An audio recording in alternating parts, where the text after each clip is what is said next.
नमस्कार, लोकसंदेश न्यूजमध्ये आपले स्वागत. मी स्मिता यादव.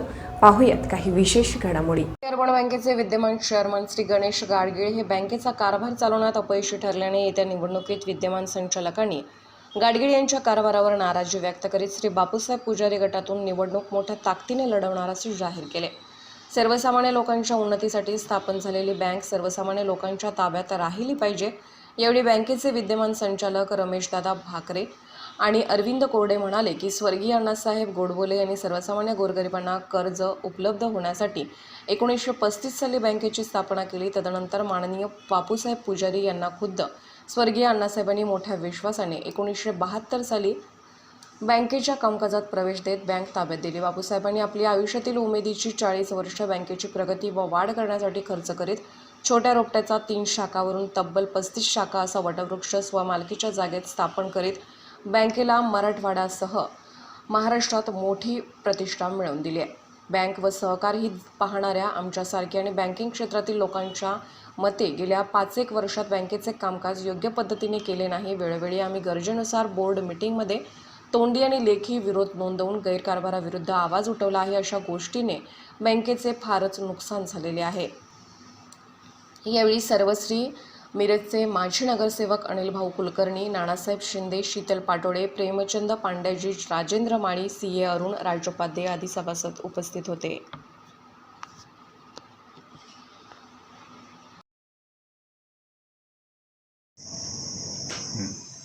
सांगली अर्बन बँकेच्या संचालक मंडळाची निवडणूक लवकरच होणार आहे. यामध्ये विद्यमान संचालक मंडळाकडून आम्हाला योग्य सन्मानजनक प्रस्ताव आला तर आम्ही तडजोडीस तयार आहोत. तथापि मागच्या निवडणुकीतील मतांचा फरक आणि या 7 वर्षातील विद्यमान संचालक मंडळाची कामगिरी लक्षात घेता योग्य प्रस्ताव नसेल तर आम्ही पूर्ण ताकदीनिशी ही निवडणूक लढवण्यास तयार आहोत आणि ती आम्ही जिंकणारच असा मला आत्मविश्वास आहे. Urban cooperative bank limited Sangli या बँकेची निवडणूक सन 2022 ते 2027 या कालावधीसाठी सुरू झालेली आहे. याच्या कच्च्या मतदार याद्या प्रसिद्ध झाल्या असून बापूसाहेब पुजारी यांच्या नेतृत्वाखाली गरिबांच्या कल्याणासाठी म्हणून एक पॅनल उभा करण्याचा आमचा निर्धार आहे. गरीब असणाऱ्या कर्जदारांना माफक व्याज दरामध्ये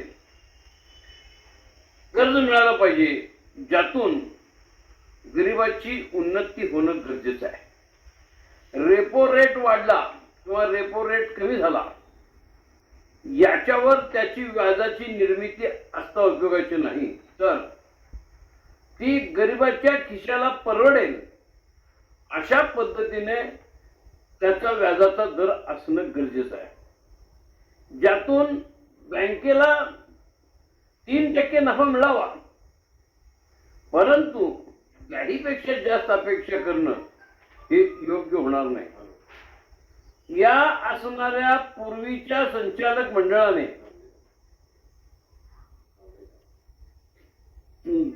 गरीब कर्जदारांना कर्ज दिलेलं नाही. अनेक गोष्टी ते सांगू शकतात की रिझर्व्ह बँकेचंही कारण ते सांगू शकतील, परंतु ही कारणं येण्यापाठीमागची जी महत्वाची कारणं आहेत ती बँक सांगणार नाही. ती आम्ही योग्य वेळ आल्यानंतर त्याचा उपयोग करणार आहोत किंवा पत्रकारांच्या समोर त्याचा विचार करणार आहोत. परंतु जशी सांगली बँक ही ICICI बँकेमध्ये मर्ज झाली त्यावेळेला भाटे आणि सुधीर गाडगीळ हे दोघं होते, तसं या बँकेची अवस्था NPA मध्ये फार मोठ्या अडचणीत येऊ नये आणि गरिबांच्या सावकारांच्या दारामध्ये जाण्याचा प्रसंग येऊ नये, ही बँक गरिबांची असली पाहिजे आणि बँकेमध्ये सातत्यानं गर्दी असली पाहिजे. लोकांनी बँकेकडे कर्ज व्यवहार मागण्यासाठी आणि ठेवी ठेवण्यासाठी येण्याची गरज आहे आणि ती गरज आपली बँकेनं भागवावी यासाठी आणि केवळ याच उद्देशानं ही बँकेची निवडणूक आम्ही लढवित आहोत. सांगली अर्बन बँक 2022च्या इलेक्शनला आम्ही आता सामोरं जाणार, पुजारी पॅनलच्या वतीनं आम्ही सर्वजण सामोरं जाणार आहोत. तसं त्या अर्थानं आम्ही 2016पासूनच अंतर्गत कर्ज पतपुरवठा करतानाच त्यांनी कर्जदारामध्ये अनियमितता आणून कर्जदारांना जे आपल्या संबंधित आहे त्यांची कर्ज NP मध्ये गेली. त्या प्रत्येक कर्जाला आम्ही सातत्याने विरोध केला. प्रत्येक वेळेला त्या ठिकाणी आम्ही विरोध दर्शवून त्याच्या लेखी पत्रव्यवहारही त्यांच्याशी केला. तर त्याची कोणत्याही स्वरूपाची दखल हे न घेतला त्यांच्या मनमानी कारभार, मनमानी त्यांच्या पद्धतीने असणारा जो त्याचे विषय रेटून नेणे, प्रोसिडिंगमध्ये कोणत्याही स्वरूपाचं विषयपत्रिका किंवा हे न देणं, कर्जदाराची कर्जाची असणारी सूची आम्हाला न देणं, या सगळ्या त्यांच्या एकाधिकारशाहीला कंटाळून आम्ही 2016लाच त्यांना आम्ही त्यातनं बाहेर पडणार आणि आम्ही तुमच्यासोबत राहणार नाही. खरं आम्हाला 2015ला ज्यावेळेला सभासदांनी आम्हाला निवडून दिलं त्यावेळेला सभासदांच्या विश्वासाला पात्र राहून, कारण ते मधनं विषय सोडायचं नाही, मधनं कुठेही न करता राजीनामा न देता खरं अंतर्गत आम्ही त्यांच्याशी संघर्ष करून आहात. कारण ही आर्थिक संस्थेला कुठल्याही स्वरूपाचं गालबोट न लागता ही संस्था वाढली पाहिजे, विकसित झाली पाहिजे, ही संख्या ही सांगली अर्बन बँक ही मोठी झाली पाहिजे. ज्या हेतूने अण्णासाहेब गोडबोलेंनी 1935 साली या बँकेची स्थापना केली की सर्वसामान्य कर्जदार, सर्वसामान्य सभासद यांची या बँकेतून उन्नती व्हावी. त्या उन्नतीला कुठं ना कुठं जर तिलांजली दिली जाते का, अशा प्रकारचे प्रश्न आमच्या मनामध्ये येत असताना ते सामूहिक किंवा कुठंही त्याची वाच्यता न करता आम्ही अंतर्गत ह्याच्यामध्ये त्या सर्वांना आम्ही विरोध केला. आणि ह्या सगळ्या आमच्यावर जे झालेले किंवा सभासदांच्यावर ती एक लिमिटेड कंपनी नसून एक कोऑपरेटिव्ह संस्था आहे आणि सहकारी तत्वावर चालणारी बँक ही मोठी झाली पाहिजे. त्या हेतूनच प्रेरित होऊन आम्ही जे 40-45 वर्षे ज्या बापूसाहेब पुजारी या बँकेमध्ये काम केलं, त्याच्या आधी अण्णा गोडबोलेंचा कार्यकाल आम्ही त्यांना अनुभवलं. अण्णा गोडबोलेंचं त्यांचं चरित्र जे आम्ही ते वाचलं, ज्यावेळेला आम्ही बँकेत होतो ते वाचताना आमच्या लक्षात आलं की यांनी बँक सर्वसामान्यांची ठेवली, सर्वसामान्यांसाठी त्याचा विकास केला.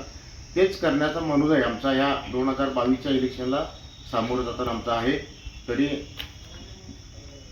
ह्या येणाऱ्या इलेक्शनमध्ये आम्ही मोठ्या फरकानं आम्ही निवडणूक जिंकणार आहोत. प्रत्येक उमेदवार आमचं पॅनल जे 17च्या 17 उमेदवारांचं पॅनल आमचं तयार आहे. त्याला ॲडिशनल आणि 5 उमेदवार आम्ही त्याला हे घेऊन घेतलेले आहेत. कोणताही उमेदवार आमचा इथनं बाहेर जाणार नाही.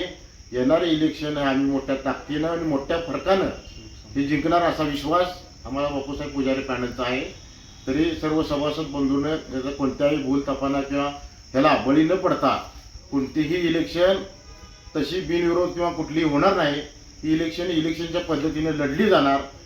त्यामुळे सर्व सभासदांनी आमच्यावर विश्वास ठेवून पुन्हा एकदा आम्हाला सगळ्यांना सर्वसामान्यांच्या बँक हे करण्यासाठी आमच्यावर विश्वास दाखवावा ही नम्र